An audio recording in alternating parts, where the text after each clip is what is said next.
Assalamualaikum warahmatullahi wabarakatuh. Ketemu lagi di channel YouTube Radio Mistis, channel yang akan berbagi kisah-kisah nyata seputar mistis. Dan kali ini aku akan bercerita tentang pengalamanku waktu mendaki ditemani oleh arwah pendaki. Sebelum cerita ini aku teruskan, buat teman-teman semua, bantu share dan like serta komen supaya tim dari Radio Mistis tetap semangat untuk membuat konten-konten horor selanjutnya. Langsung saja kita menuju ke ceritanya.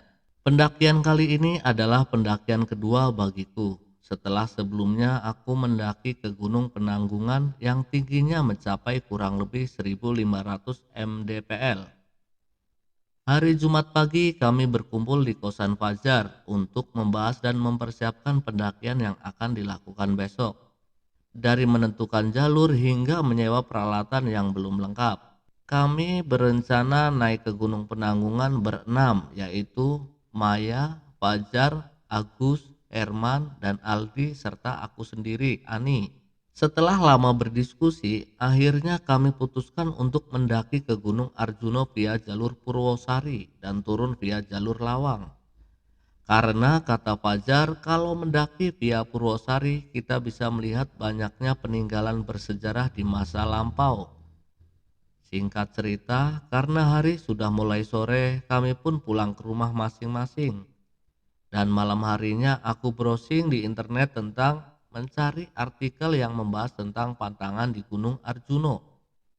Dan aku menemukan salah satu artikel, yaitu dilarang mendaki dengan jumlah ganjil.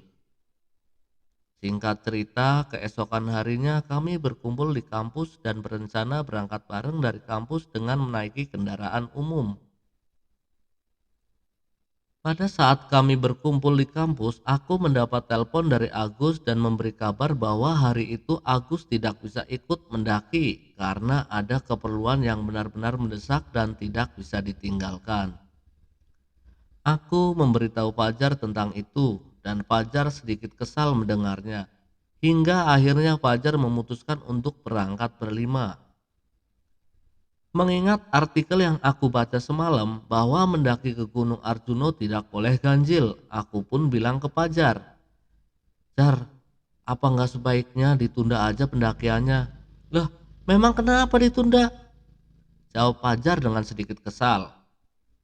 Aku sedikit bingung menjawab dan enggan jujur karena takut dibilang paling penakut. "Kita tetap harus berangkat hari ini juga. Kita udah terlanjur menyewa peralatan." Mendengar perkataan Fajar itu, kami pun menurut dan berangkat hari itu juga. Sehabis zuhur kami berangkat dari Surabaya menuju pos pendaftaran Gunung Arjuno via Purwosari dengan menggunakan angkutan umum. Kami sampai di base camp pada pukul 2 siang. Kemudian Fajar mengurus pendaftaran. Setelah selesai kami beristirahat sejenak untuk melepas lelah saat perjalanan tadi. Kurang lebih 30 menit istirahat kami memulai perjalanan dan tak lupa berdoa. Berjalan santai waktu itu, jalannya masih sedikit landai dan dikelilingi oleh pohon pinus. Di pohon pinus itu tiba-tiba aku merasa cemas dan aku seperti merasakan ada hawa negatif. Sekelebatan ada bayangan hitam yang terus mengawasi rombongan kami. Dalam hatiku, mungkin ini hanya perasaanku aja gara-gara aku baca artikel semalam. Langsung aku tepis pikiran negatif itu. Aku terus berjalan dan berdekatan dengan Maya hingga sampailah kami di pos 1. Di situ terdapat sebuah pondok dan semacam bangunan yang berbentuk naga. Kami pun istirahat sebentar karena waktu itu aku merasa sedikit kelelahan. Lalu dari bawah aku melihat ada satu orang pendaki wanita yang sedang naik. Wanita itu mengenakan kemeja hitam putih dan memakai ransel berwarna hijau pupus. Ketika wanita itu berjalan melewati pos 1, wanita itu sempat melempar senyum kepadaku seakan dia sedang menyapaku dan aku pun membalasnya dengan senyum. Tapi anehnya teman-temanku tidak ada yang merespon. Bahkan melihat pun tidak. Mereka malah asik mengobrol satu sama lain. Kemudian Fajar mengajak untuk segera melanjutkan perjalanan karena mengingat waktu sudah semakin sore. Ketika kami mulai beranjak berdiri, aku bilang pada teman-temanku, Ayo kita susul satu orang tadi sekalian kita ajak bareng jalan. Mendengar perkataan itu teman-temanku terlihat heran. Kemudian Maya bertanya kepadaku, orang yang mana Mbak Ani? Mbak yang tadi loh yang naik sendirian, jawabku sambil menunjuk ke arah jalur pendakian. Loh, memangnya tadi ada orang naik toh? Tanya Maya kepadaku. Ada tadi, kalian sih pada sibuk ngobrol jadi nggak memperhatikan. Jawabku sambil meyakinkan teman-temanku. Lalu kami lanjut berjalan dengan sedikit mempercepat jalan kami agar bertemu dengan pendaki wanita yang kuceritakan tadi. Jauh berjalan kami tidak juga menemukan dan melihat pendaki wanita tadi hingga sampailah kami di pos 2. Setelah sampai di pos 2, Fajar bertanya kepadaku, mana nih nggak ada orang sama sekali gini kok? Kata Fajar kepadaku, loh kok cepet banget ya jalannya? Padahal tadi belum lama dia jalan terus kita juga jalan, jawabku dengan heran. Dalam hati aku bertanya, apa mungkin dia udah jalan jauh di depannya? Di pos 2 kami tidak istirahat lama, kurang lebih hanya 10 menit. Lalu kami lanjut berjalan menuju ke pos 3 yang jaraknya tidak terlalu jauh. Kurang lebih 15 menit berjalan, kami sampai di pos 3. Di pos 3, aku melihat ada sebuah bangunan yang bertuliskan Eyang Sakri. Karena hari sudah mulai petang, kami memutuskan untuk beristirahat sebentar sambil memakan cemilan.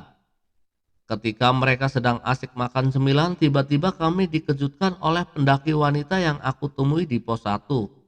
Wanita itu terlihat berjalan dari arah bawah dan baru sampai di pos 3 tempat kami istirahat.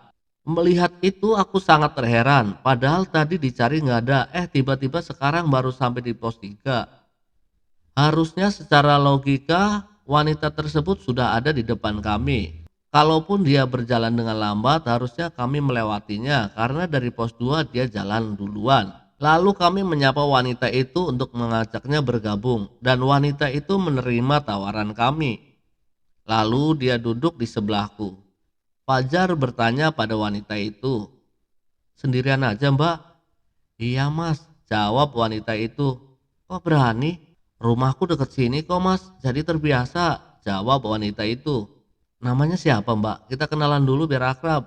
Fajar mengulurkan tangannya untuk bersalaman dengan wanita tersebut. Wanita itu pun menyambut salaman dari Fajar. Namaku Dewi, jawabnya dengan singkat. Lalu aku memotong pembicaraan mereka.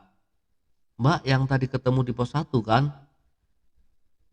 Iya mungkin mbak, aku lupa, jawab wanita itu dengan sikap dingin. Lalu Fajar memotong pembicaraan kami berdua. Oh, jadi mbak ini yang tadi diceritakan mbak Ani. Wanita itu hanya tersenyum kecut. Tepat jam 6 malam kami melanjutkan perjalanan. Dan wanita itu ikut berjalan bersama kami. Di dalam perjalanan aku merasakan bahwa ada yang tidak beres dengan pendaki wanita itu. Karena dari gerak-geriknya sudah berbeda. Dia memilih berjalan di posisi belakang, tapi aku tidak mau berprasangka buruk dan tetap berusaha berpikir jernih. Setelah kurang lebih 1 jam kami berjalan, sampailah kami di pos 4 yang dinamakan Eyang Semar. Melihat jarak dari pos 4 ke pos 5 tidak terlalu jauh, Fajar memutuskan untuk tidak break terlalu lama, jadi kami hanya sekedar minum. Buat yang merokok hanya sebatang 2 batang rokok terus kita jalan lagi. Lanjut berjalan menuju ke pos 5. Aku berjalan di tengah-tengah bersebelahan dengan Maya.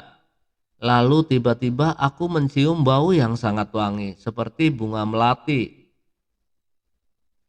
Karena mencium bau wangi itu sontak langkah kakiku terhenti dan spontan aku menoleh ke arah Dewi, wanita yang aku temuin dan aku ragukan keberadaannya. Karena bau wangi itu bersumber tepat dari arah dia berdiri.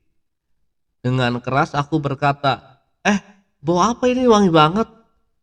Jalan teman-temanku pun ikut terhenti karena mendengar teriakanku. Maya yang berada di sebelahku bertanya balik, bau apa balik? Setelah pertanyaannya Maya itu, bau wangi yang kucium seketika hilang. Aku menoleh ke arah Dewi. Di situ Dewi hanya diam dan menatap ke bawah. Lalu Fajar memintaku untuk melupakan dan melanjutkan perjalanan. Singkat cerita, sampailah kami di pos 5 Mahku Toromo.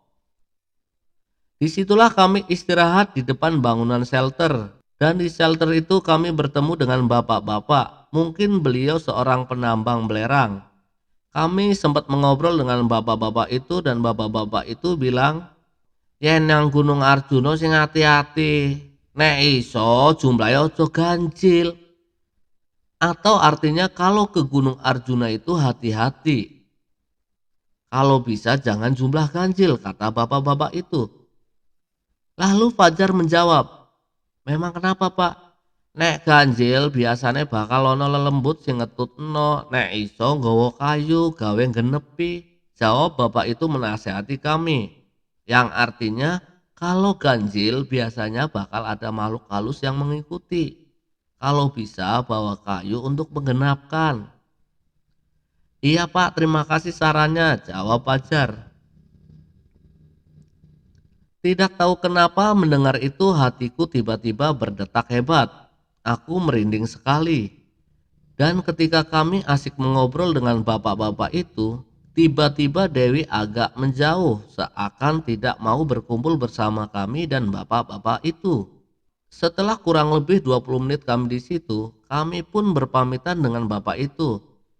Kami semua bersalaman dengannya kecuali Dewi. Ketika kami akan meninggalkan pos 5, tiba-tiba bapak itu berpesan lagi, "Ojo lali, gowo kayu yo Mas. Jangan lupa bawa kayu ya Mas," pesannya kepada kami. Mendengar itu aku merasa ada sesuatu yang tidak beres. Padahal waktu itu kan kami berenam dengan Dewi. Aku berpikir, apakah bapak itu tidak melihat Dewi? Aku pun semakin merasa ada yang tidak beres terhadap Dewi. Singkat cerita, sampailah kami di pos 7 Jawa Dipa pada pukul setengah 10 malam. Kami berniat bermalam di situ dan melanjutkan perjalanan ke puncak besok pagi. Kami mendirikan tenda masing-masing. Dewi membawa tenda sendiri yang berkapasitas 2 orang dan ditempati sendiri. Setelah tenda selesai didirikan, kami semua berkumpul untuk memasak dan makan. Tapi waktu itu Dewi tidak mau makan dengan alasan tidak lapar. Setelah selesai makan, kami pun masuk tenda untuk tidur. Fajar, Herman, dan Aldi tidur di satu tenda, sedangkan aku dan Maya tidur berdua. Malam semakin larut, tiba-tiba terbangun dari tidurku karena kedinginan. Ketika aku terbangun, tiba-tiba aku mendengar suara berisik dari depan tendaku. Karena penasaran, aku membuka sedikit resleting pintu tendaku untuk melihat ke arah luar. Aku benar-benar terkejut ketika melihat keluar. Ternyata di situ ada Dewi yang sedang duduk di depan tendanya seorang diri, sambil bermain ranting yang dicoret-coretkan ke tanah. Aku ingin menyapanya tapi tidak jadi karena takut. Aku terus mengintip Dewi dari sela-sela pintu tendaku. Lalu tiba-tiba Dewi berdiri dari duduknya dan berjalan ke arah sebuah pohon yang jaraknya sedikit jauh dari tendanya. Di situ aku melihat Dewi sedang berbicara, entah dengan siapa ia berbicara. Melihat itu aku semakin ketakutan, tapi di sisi lain aku masih penasaran dengan apa yang dilakukan Dewi. Aku terus melihat Dewi dari sela-sela pintu tenda. Tidak lama kemudian Dewi terlihat berlari jauh ke dalam hutan hingga aku tidak melihatnya lagi.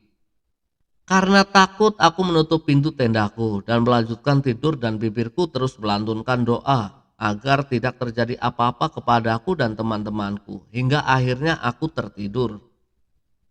Tepat pukul 4 pagi kami semua bangun. Ketika bangun aku melihat tenda Dewi belum terbuka. Lalu aku menyuruh Fajar untuk membangunkannya.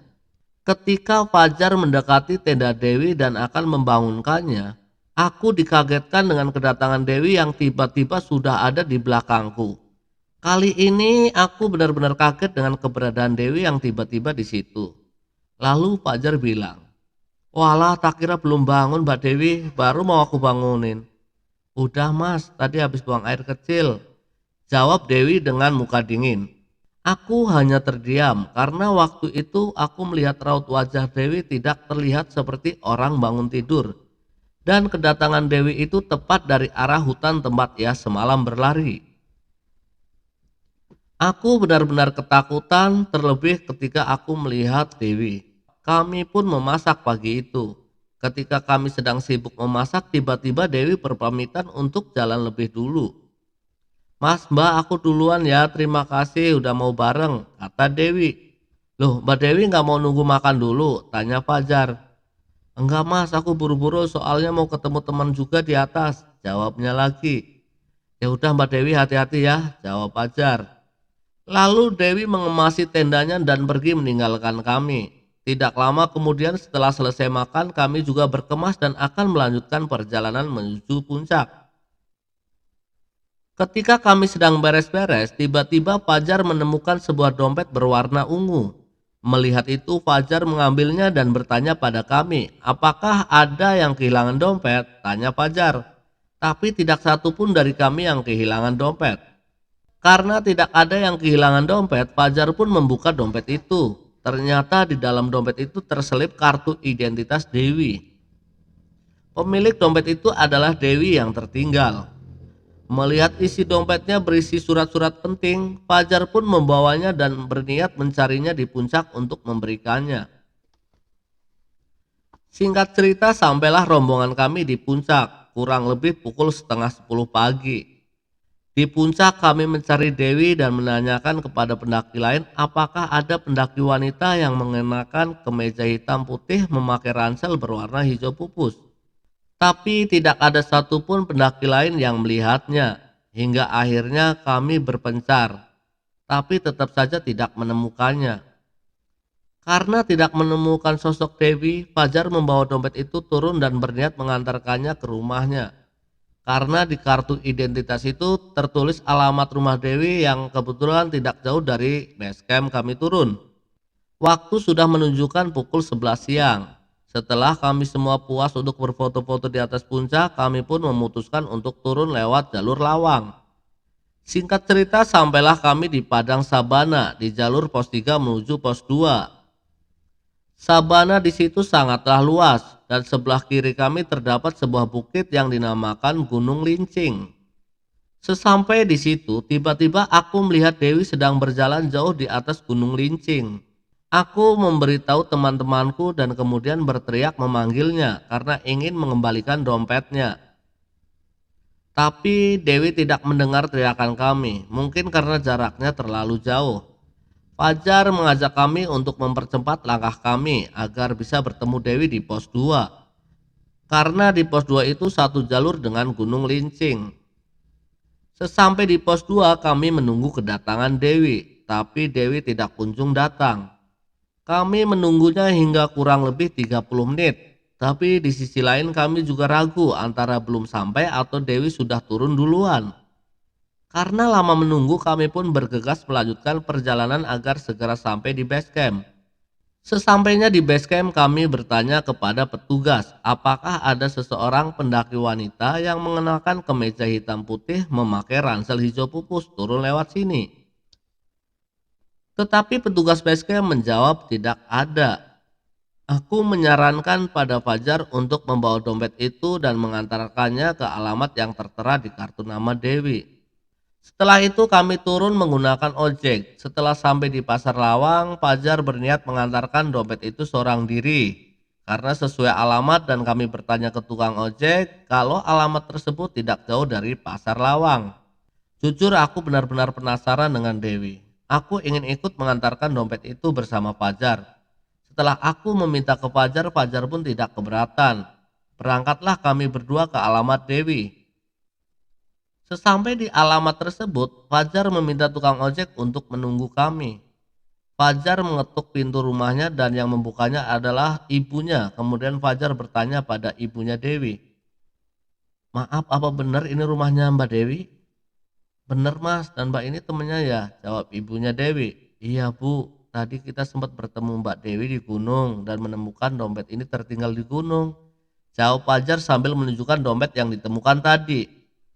Mendengar itu, ibunya Dewi menyuruh kami masuk dan mempersilahkan kami duduk di ruang tamu. Kami disuguhi minuman dingin, kemudian beliau berkata, "Mas, Mbak, terima kasih sudah mau mengantarkan dompetnya Dewi." "Iya Bu, sama-sama, memang Mbak Dewi belum sampai rumah ya," jawab Pajar. Sambil berlinang air mata, ibunya Dewi bercerita kepada kami berdua. "Minggu lalu Dewi pamit sama ibu untuk mendaki ke Gunung Arjuno dan ibu mengizinkan. Setelah pulang dari gunung, Dewi sempat bilang pada ibu kalau dia kehilangan dompet di gunung tersebut.